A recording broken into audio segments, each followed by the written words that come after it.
Egypt has applied to join the BRICS group of regional economies. That's according to the Russian ambassador to Egypt, who says Cairo wants to boost trade with Moscow. The group includes China, Brazil, Russia, India and South Africa. Well, for more on that, we're joined by Dr. Marwa Maziad, visiting assistant professor of international relations at the Department of Government and Politics at the University of Maryland. Good to see you, Marwa. So why does Egypt want to join this group? Is it about boosting trade with Russia? It is boosting trade with Russia and China, and it is dealing with the currency issue that is really hitting Egypt and other countries. The dollar being now very high, Egypt has devalued its currency more than once over the past few years, and it's lost more than 40% of its value. So converting Egyptian pounds into dollars to purchase anything is a chore. It's hitting the importers, the exporters, everybody.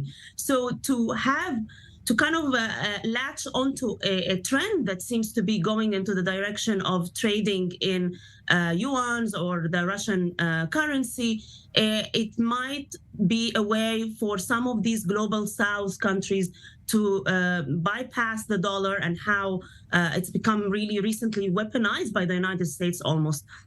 Some scholars, some analysts use this word because of the way the United States put sanctions on certain countries or kick them out of the global supply and global economy. So there are many countries, whether they are poorer or even richer, like those on the Gulf, that are looking into trading in other currencies in order to avoid some of these phenomena with the dollar currently. Well, is there a risk that this could cause some friction between Egypt and the United States?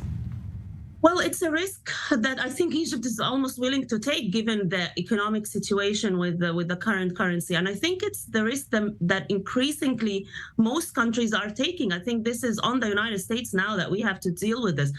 If you get the statistics, like in the past 25 years, the US dollar's market share has decreased from more than 70% to less than 60%.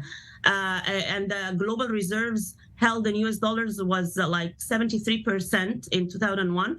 This year it's only 58%. So this means this is a global trend. It's not only Egypt, but Egypt and other countries. So I think the United States, maybe part of the solution would be actually some of the old-fashioned debt reliefs that happened in the 80s and the 90s with Egypt, some of actual good US aid and US support for certain countries, and like the generosity of the United States that used to be a feature in the last decades. But I think if the United States is in an economic position that it can't even do that, I think more countries will have to resort to these bilateral trade relations and barter system also, almost, because they just can't afford the United States. Dr. Marwa Maziad, thank you very much indeed.